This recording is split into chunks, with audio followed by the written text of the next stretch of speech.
What if you could consistently operate at your absolute best? Well, today we're going to dig into a really simple but really profound framework from Coach Andy Fell. It's designed with just one goal in mind, helping you and your team absolutely soar. We all get stuck sometimes, and we often start searching for these really complex solutions. But what if unlocking your peak performance wasn't about adding more stuff to your plate, but about focusing on less? What if the key was just a simple, repeatable habit built around 4 powerful questions? Let's see how this works. All right, so here's our game plan. We'll kick things off with the core idea, the 4 questions to soar. Then we'll dive into the art of the start and the power of the debrief. After that, we'll hit win in the morning, mastering your downtime, and then we'll wrap it all up with your framework for excellence. Okay, so at the heart of this whole thing is a simple truth. Excellence doesn't just happen because of some big grand gesture. Note, it's forged in the daily discipline of asking the right questions and, this is the important part, actually acting on the answers. It's all about being brilliant at the basics, day in and day out. It really all begins with what we're calling the art of the start. See, how you prepare for any key moment, whether it's a meeting, a big presentation, whatever, that often determines the outcome before you've even really begun. So this leads us to our very first question. Let's say you have a meeting at 10 a.m. When does it actually start? Now, the obvious answer is, 10 a.m. But you know what? Top performers, they think about this completely differently. The real answer? 10 minutes before. That little 10-minute window is when the performance truly begins. It's not about just showing up on time. It's about how you show up. So what on earth are you supposed to do in that crucial time? This is not wasted time, this is strategic prep time. In these 10 minutes, you're getting yourself into what Andy Fell calls your ideal performance state. You're getting crystal clear on the exact outcome you want, you're visualizing past successes, and you're building up that winning mindset.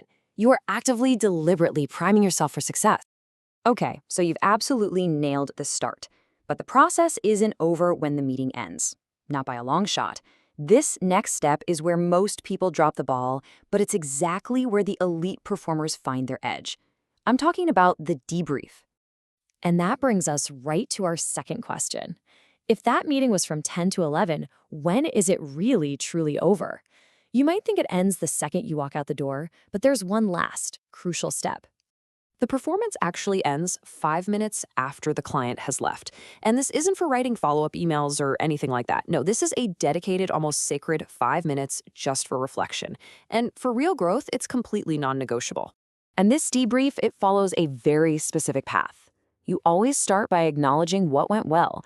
Give yourself some credit. Then you analyze what you could have improved.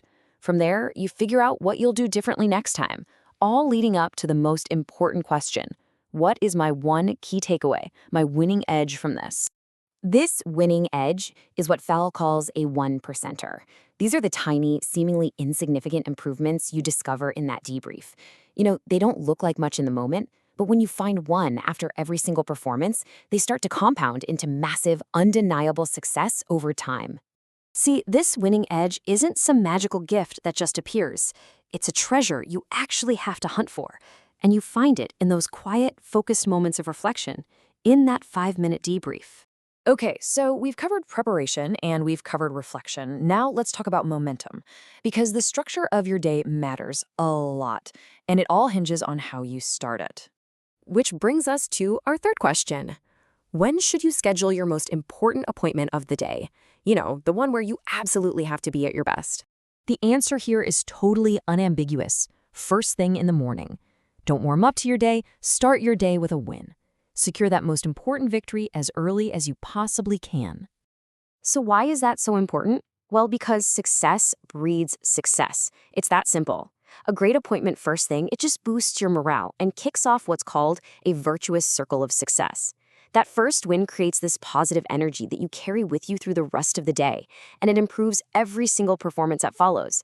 So we've talked about the start, the end, and the daily kickoff. But what about all that time in between? Well, mastering your downtime is the final critical piece of this puzzle. And here it is, our fourth and final question. And honestly, this one is a bit of a gut check for all of us.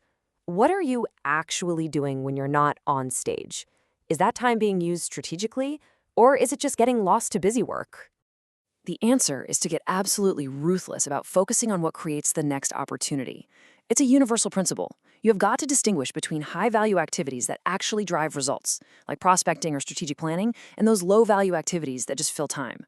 Your downtime should be all about fueling your next performance. And this really highlights two sides of the same coin. Your job is to fill your downtime with high-value tasks. Your leader's job is to make sure that activity is happening at all. But both of those perspectives point to the exact same truth. The right kind of activity is totally non-negotiable. So we've unpacked all four questions. Now let's assemble them into a single cohesive framework that you can literally start applying tomorrow. And here it is, the whole thing together. It's that simple, but man is it powerful. Number 1, prepare. Start 10 minutes before. 2, reflect. Debrief for 5 minutes after. 3, momentum. Win the morning. And 4, activity. Master your downtime. This isn't just theory. It's a real, repeatable process for excellence. Now, this 4-step process is an incredibly powerful tool for climbing the ladder of success efficiently. But there's one final, crucial thing to think about. As the great Dr. Stephen R. Covey said, we have to make sure that our ladder is leaning against the right wall. See, management is about doing things right, executing this 4-step framework flawlessly. Leadership, on the other hand, whether that's leadership of yourself or of others, is all about doing the right things. Is the high-value activity you're doing in step 4 truly aligned with your biggest goals? That's a leadership question. Look, this is a proven framework for building elite habits and achieving sustainable excellence. It's simple, it's actionable, and it absolutely works. So the only question left is, what are you going to build with it?